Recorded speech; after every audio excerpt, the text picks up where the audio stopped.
Hi అండి. Welcome to our channel Shiva Reddy Padala. ఇప్పుడు ఈ వైఎస్ఆర్ పార్టోళ్ళు మళ్ళీ మీడియాల ముందలకొచ్చి చంద్రబాబు నాయుడు గారు క్రెడిట్ చోరీ చేశారు.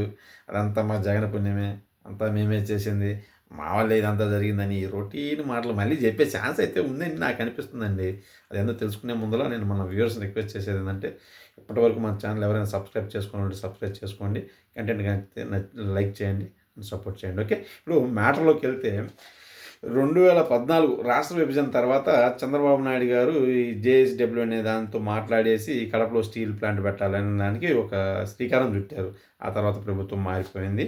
జగన్మోహన్ రెడ్డి గారు దాన్ని వైఎస్ఆర్ స్టీల్ కార్పొరేషన్ అని ఇది చేసేసి దానికి శంకుస్థాపన చేసేసారు. అంతకుమించి పెద్దగా ఇది ముందుకైతే పడలేదనమాట. ఆ తర్వాత మళ్ళీ గవర్నమెంట్ మారిపోయింది. ఇప్పుడు ఈ గవర్నమెంట్‌లో మళ్ళీ ఆయన ఆ జేఎస్‌డబ్ల్యూ అనే కంపెనీ తోటి ఈ ప్రతిపాదనలు ముందుకు తీసుకెళ్ళి ఆ జమ్మలమడుగులో యాడో సుద్దపురాలో ఏదో సంథింగ్ ఊరుందనమాట. అక్కడ ఒక 1100 ఎకరాలని వాళ్ళకి కేటాయించేసేసి మొత్తం 2 దశల్లో 16,000 నుంచి 17,000 కోట్లు పెట్టుబడులు పెట్టేలాగా ఒప్పించేశారన్నమాట.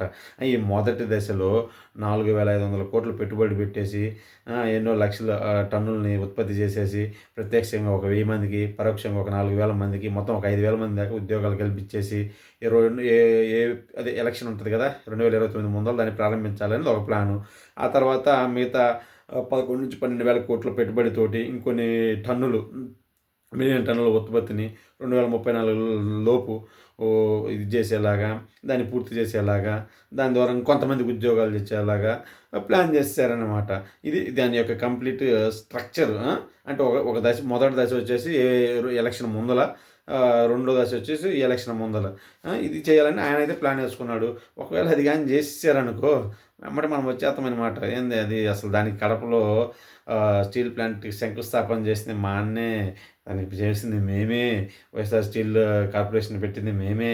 కావాలంటే చూడండి ఫోటోలు, శిలాఫలకాలకు చేసేటప్పుడు ఉండే ఫోటోలు అన్నీ ఉన్నాయి. చంద్రబాబు నాయుడు గారే మళ్ళీ క్రెడిట్ చోరీ చేస్తున్నారు. వాళ్ళకి తెలిసి వాళ్ళు చేసేది ఏముండదండి. మా అన్న చాలా చేశాడు. మేమేమో చెప్పుకొని చేతకాలేక పాపం అమాయకులమైపోయి ఓడిపోయి 11 సీట్లు పరిమితమైపోయాము.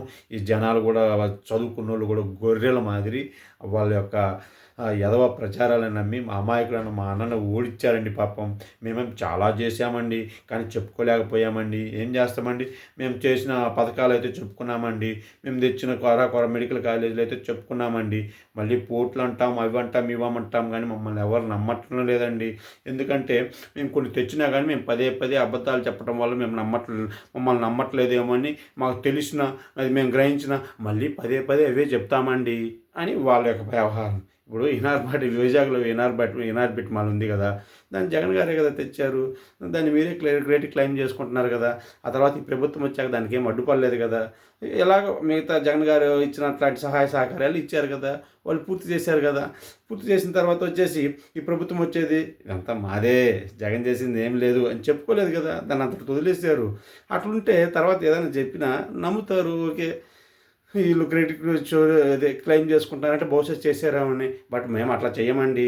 మేము ఏయో ఫోటోలు తీస్తాం, ఏయో కలిసినవి తీస్తాం. బట్ అవన్నీ మా ద్వారే వచ్చినాయి అంటాం. మన ద్వారే వచ్చినాయి అంటాం. లాజిక్ లెక్కన మాట్లాడతాం. అదే మా తంతండి అన్నట్లు ఉంటుంది పరిస్థితి. మార్చుకోండి sir. Okay. Thank you so much.